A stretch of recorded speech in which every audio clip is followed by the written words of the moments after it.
ஐபிஎல்லில் கொல்கத்தா அணியிலிருந்து வங்கதேச வீரர் முஸ்தாபிசூர் ரஹ்மான் நீக்கப்பட்டுள்ள நிலையில் அதன் பின்னணி என்ன என்பதை பார்க்கலாம்.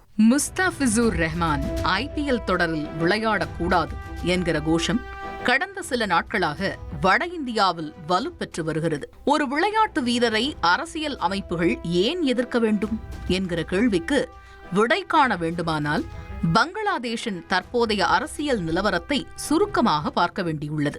கடந்த சில மாதங்களாக பங்களாதேஷில் ஆளும் அரசுக்கும் எதிர்க்கட்சிகளுக்கும் இடையே மோதல் தீவிரமடைந்துள்ளது. ஏற்கனவே வேலையின்மை, விலைவாசி உயர்வு, டாக்கா மதிப்பு வீழ்ச்சி போன்ற பிரச்சினைகள் காரணமாக பல இடங்களில் மக்கள் போராட்டங்களும் தன்னெழுச்சியாக நடந்து வருகின்றன. இந்த பின்னணியில் பங்களாதேஷில் சிறுபான்மையினராக உள்ள இந்துக்கள் தாக்கப்படுவது போன்ற காணொளிகளும் இணையத்தில் பகிரப்பட்டு அது இந்தியாவில் எதிர்வினைகளை உருவாக்கியது.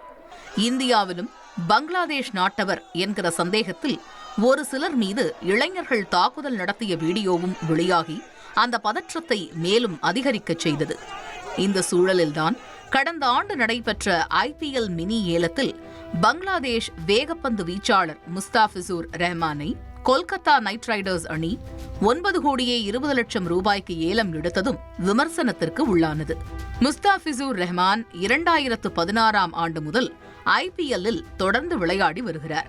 இதற்கு முன் Sunrisers Hyderabad, Mumbai Indians, Rajasthan Royals, Delhi Capitals, Chennai super Kings என 5 அணிகளில் விளையாடிய போது எழாத பிரச்சினை தற்பொழுது கேகேஆரில் இணைந்த பிறகு ஏற்பட்டிருப்பதற்கு காரணம் பங்களாதேஷின் தற்போதைய சூழலும் கேகேஆர் அணியின் உரிமையாளர் ஷாருக்கானும் தான் என்கிறார்கள் கிரிக்கெட் ஆர்வலர்கள்.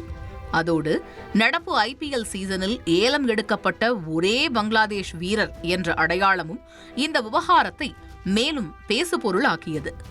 இதன் தொடர்ச்சியாக பாஜக முன்னாள் எம்எல்ஏ சங்கீத் சோம் கேகேஆர் உரிமையாளர் ஷாருக்கானை துரோகி என கடுமையாக விமர்சித்தது இணையத்தில் விவாதப் பொருளாக மாறியது.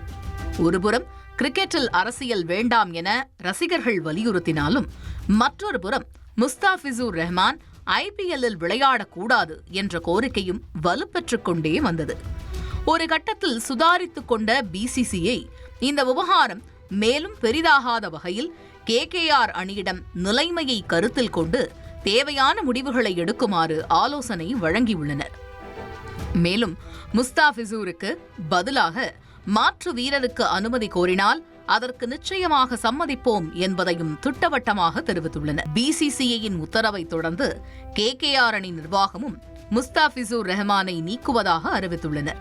விரைவில் அவருக்கான மாற்று வீரரையும் கேகேஆர் அணியினர் அறிவிப்பார்கள் என எதிர்பார்க்கப்படுகிறது. இனி செல்லும் இடமெல்லாம் செய்தி. தந்தி டிவியின் வாட்ஸ்அப் சேனலை ஃபாலோ பண்ணினா செல்ல இருக்கும் இடமெல்லாம் செய்தி. இதோ QR கோட் இப்பவே ஸ்கேன் பண்ணுங்க, ஃபாலோ பண்ணுங்க.